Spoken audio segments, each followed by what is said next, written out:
Materials I use is from hairline dubbing, this craft fur, extra selected craft fur. Okay, now here's medium brown, but I just switched the colors while tying. Um, the good thing with that material is that we have kind of long fibers, which are not totally straight, which are also a bit curly. So it gives us a bit of stiffness in the lure, then in the fly. Because if you compare it to what's the other name? I'm stuck right now. It's polar fiber. It's quite the same like craft fur, but it's only straight and it feels way softer and it tends to get knotted. Yeah, or how can I say that different? But it gets fuzzy very fast based on the missing stiffness it doesn't has. Um, yeah, the basic color of the bait I'm tying is white. So we start with white on a quite common hook you may know from Partridge, the stinger hook for salmon fishing or pike fishing. It's only the 100 package, yeah, the ST04. So we get that hook in our vise. Therefore, I'm using an HMH TRV, as you might have seen already. Quite cool stuff. You can use it from 6.0 hooks for big flies down to 22s or 20s, no worries. The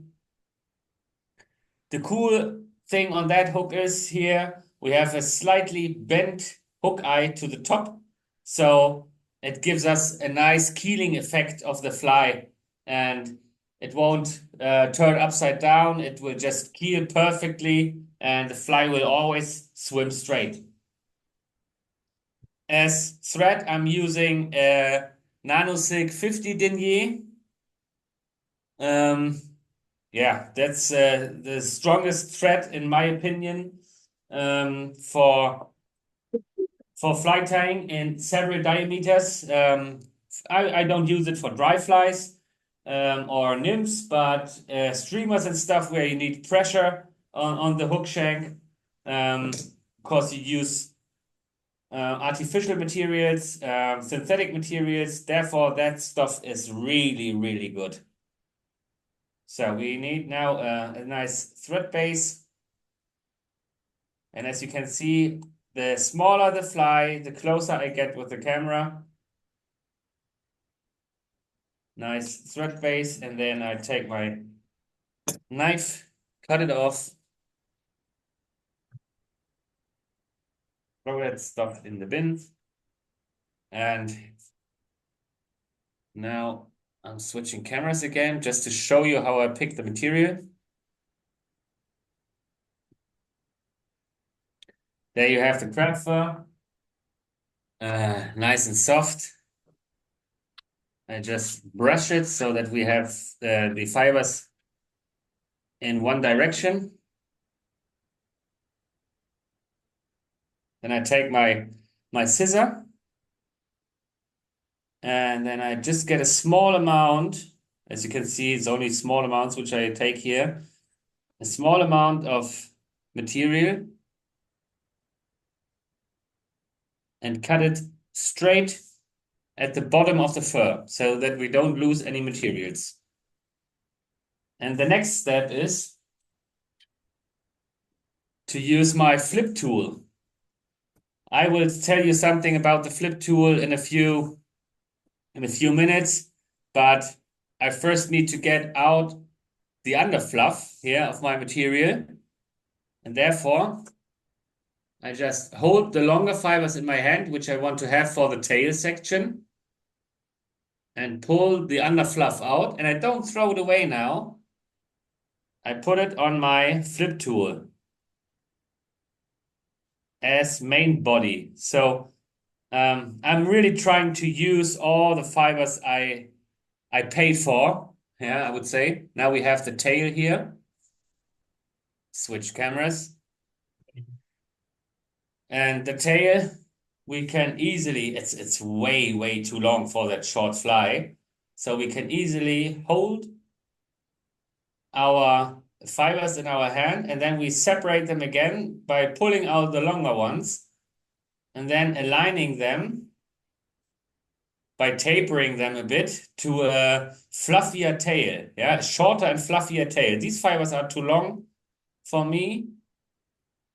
And then I just pull them out, don't throw them away, put them again onto the fibers, and there you have a nice, fluffy, scruffy tail, which we want to use right now. For the length of the tail, I tend to use double of the hook shank. So this should be nice. I just grab my fibers, pull them a bit up and towards me, and grab them with my thread. Boom. Get rid of the excess. This is something I need to throw away.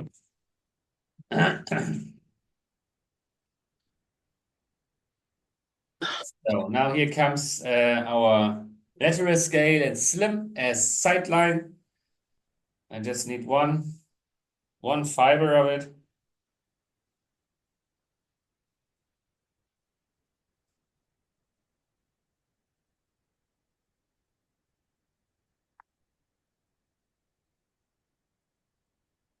Again, our trick. And now I measure it a bit, like a bit shorter of the whole tail. I'm going to show you that in a second. Catch them a few times, a bit to the tail. Then you can see here now, here's the edge where I cutted the material. I force the flash into that material so that I can wind it against it, and then I catch it with my thread, aligning it perfectly like a sideline. Going to the front, cutting it again, and then they are aligned.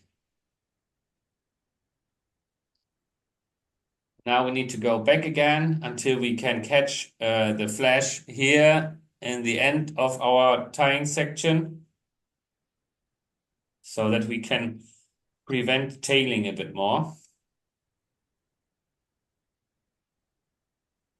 And then have a look for straightness. Can correct that a bit. Yeah, perfect. What we can do now here is to tie a dubbing loop, because we need a dubbing loop for the next process, because we're gonna work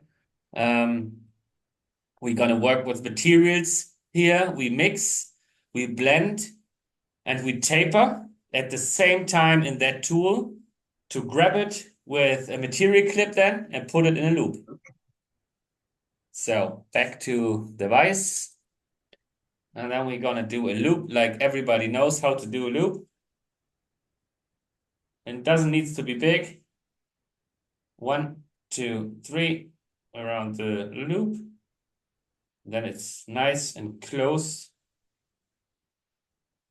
towards the hook shank. What I always do then is put in my dubbing twister. You can use the preferred one you like, and then wax the thread. I use beeswax here. Beeswax works for me great with nano silk. Awesome stuff. Okay. So back to the material, back to the main body material. So white. Do we need white? Yeah, maybe. Maybe just a few strands. Oh no. We take it serious now. We mix two colors in it and blend it to the main body, which is already laying here. Put it more to this on. You can see it better when we put it like this. Yeah. Now I'm blending these two colors, blue and I'd say not black, which is on it, like a chartreuse. And we do the same stuff again as we did with the white. We brush it first. And be gentle. Don't cough while the material is laying on the flip tool, or open a few windows in your tying room. So brush it to straighten up the fibers.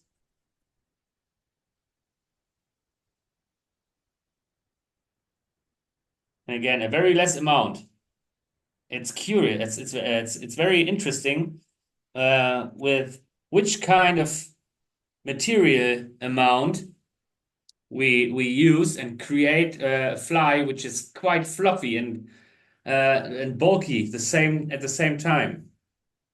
And as you could see now, I just put the two colors, or the second color, a bit over the first color.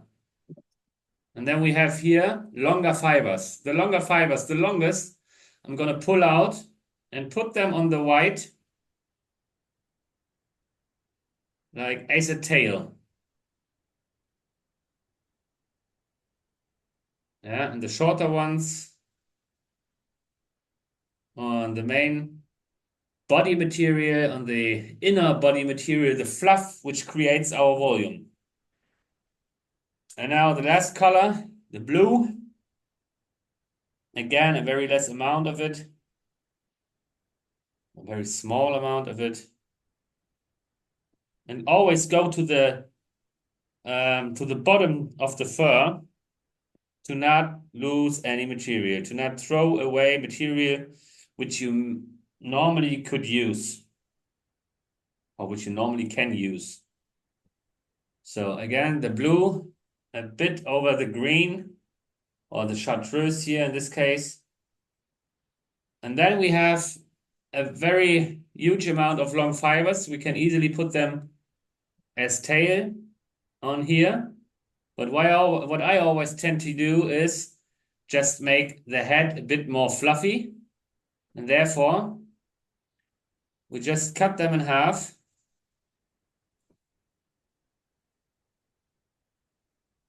Get a few fibers out and put it in the front. And a bit over the green or the chartreuse. Yeah, that's it. Now, we want to add some sparkle in it. As sparkle, I'm using common Angelina hair, or Angelina Fira, or angel hair, whatever you may call it. Every brand has its own description for it, but you all know what I mean. This is way, way, way, way too much. And I just lay it on top like this here. It doesn't matter. What you don't need, get it back, or put it back in the bag.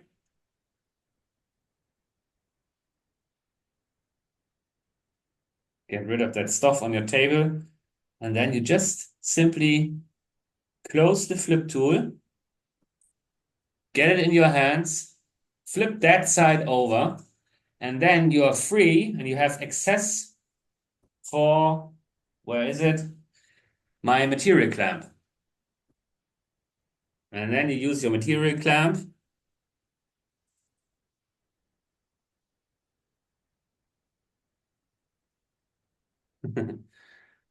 Yeah, if you don't let it fall, just get it off.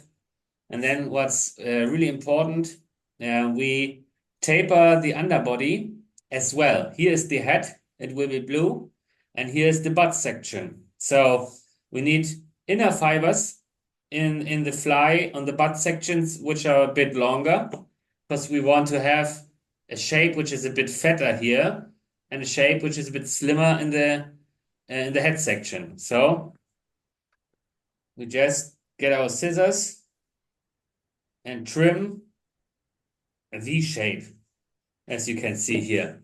And aligning to the material clip, we're gonna put that stuff into the dobbing loop. Any questions? Okay. I know I'm a bit too close with the camera, but I'm going to get the dubbing loop towards me so that you can see what I'm doing here. Again, the butt section towards the hook shank, because we start now tying in the butt section, going forward to the head. So we're tying this material in here, and we're going forward to the blue one up to here. Okay. Go as close with the material to the hook shank as possible. In the dubbing loop. And now the tricky part is hold it like this. Spin your dubbing tool. Because the craft fur always tends to tangle itself. And when you have speed while tangling, you have these forces going outside, forcing in this and this and this and this direction so that they won't tangle if you do it fast enough. Okay, they tangled a bit, but I can see it, or I know it way, way worse. Then you take your brush, and based on the fact that you used a good amount of beeswax, you won't tear these fibers off or out of the dubbing loop.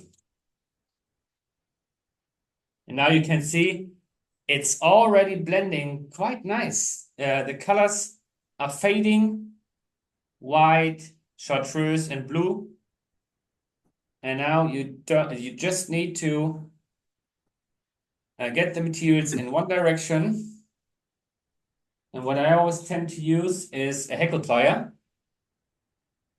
because this is too long for me. It doesn't feel good. So I just take my heckle pliers, grab that loop, wind it once around the heckle plier, get rid of the excess, and then I'm ready to go. Stroke the fibers to the back, and then to the front, because we have the hook point here. Stroke the fibers back, go to the front, and you can use what maybe you have seen that I just push the dubbing loop a bit forward, and then that's it over the hook point. And I really have touching turns because I don't wind like this and have a different angle. No, I have it in the other side of the hook point. Then I force it to the other side or to my side, and then I can just go ahead with turning. And if you do it quite fast, you can't even see that you're doing it. And nice touching turns. The more touching turns you do, the closer the touching turns are, the more volume you will create. I mean, I can show you that already. And the volume is created by that underfluff. The normal people always tend to throw in the bin. That's a mistake. That is money you lose, and that's volume you lose, as you can see here.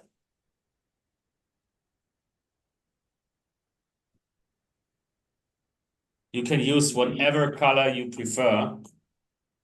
When it should look more natural, then maybe pick a tan, a darker brown, and a black, or an olive green, or whatever. That's your choice. But for me, like perch, he's a sight fishing, a hunting predator, and he loves colors. He loves sparkle. He's very stupid, and he goes on nearly everything. So yeah, this is a nice attracting fly. If you fish for trout, maybe in your local river, then mix a brown with a darker brown. That's it. A less amount of flash. Maybe even forget the sidelines on it. You don't need it, maybe. You just need a nice silhouette of a nice small bait fish like this is. And as you can see, easier, you can't tie a streamer. Yeah. And I mean, the most expensive thing here The most expensive thing is the hook, and that's it. The flash with one strand, you can build easily 3 up to 4 streamers. Um, the amount of craft fur I used, you have seen it, is so less. The most guys won't think that you can tie a fly with that amount of craft fur, but as you can see, we can. So now, again, my favorite eyes from China, where all eyes are from. I use a 5 millimeter one. I just yeah, want to make it quite attractive to the predator. Um, and with a bit of a bigger eye, it's for me it's more interesting. Normally, you don't need any eyes on it, in my opinion. It's only for the fisherman because the fisherman always needs confidence, and you have confidence when the fly is looking great, when you can't wait to throw it in the water and see what happens. And if you have that feeling, every cast you will catch because you will cast it the whole day. Yeah. And here the same way again with the ice like we did on the other fly, but with a less amount of super glue in gel.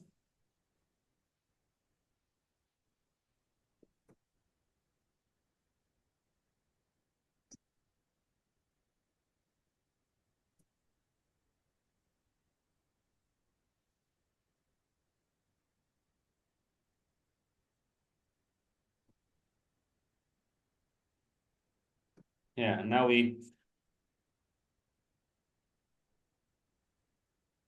gonna wait a few seconds for the super glue to set, and then I'm gonna cover it like the other streamer as well with some raid zap. And yeah, that's primary the fly. And as you could see, so easy to do, quick, and again, for a less amount of money. And it's not that durable because the craft fur easily breaks, as you might know the material. But you tie it in, I'd say like maximum without ice, 2 minutes, and with ice when you have a bit of, I would say like when you want to have a bit of elegancy in your fly and a bit of sexiness, then you add some ice and a nice head, and it takes a few minutes more, but due to that, it's very durable. Again, we take our needle, our dispensing needle. And as you can see, this is so easy. And if you have too much UV resin there, you just take your dubbing needle, do that what I did. And as you can see, maybe here on the needle, you have that resin, which it was too much. Just wipe it off, and then it's good. On the bottom side, we do the same again with the red one. Again, I stored it upside down. Just fill up the gap.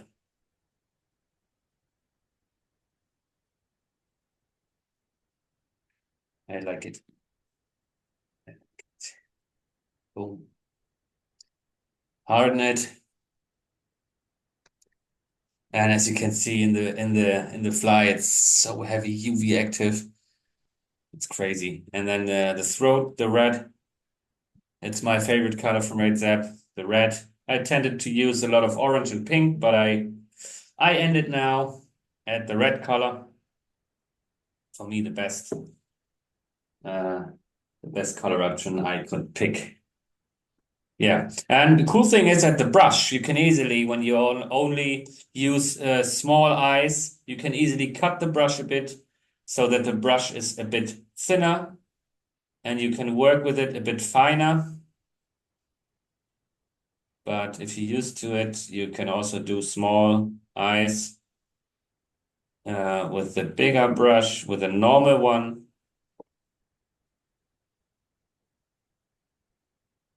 And as you can see, you can easily add material, which is on the brush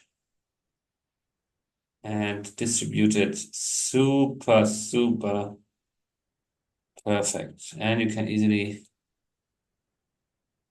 get material off. Then let it distribute and set a bit by turning. Take your lighter, your torch, and give it a nice hit by the light.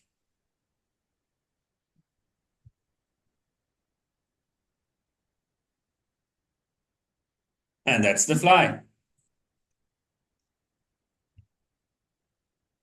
And you have here now a head, maybe you can see it, which is very nice in parallel, which is round, which looks, yeah, quite perfect, which is super durable, which is hard like glass. You can't hear it, but it's really hard like glass. If you don't want it hard like glass, you use the flex one. So you can maybe hit a bridge or hit a rock behind you or whatever, and it won't get hurt or busted. Yeah, these are the main. Well, not the main. Yeah, yeah. Okay, I would say like these are the main two fly styles or the fly types I fish with. And here in the back you can see this was a 6-inch pike fly. Which caught me a super fat perch on the archipelago in the Baltic Sea. Really, really nice fishing. And this is something I fish in our still waters for perch or even for trout in rivers and small streams.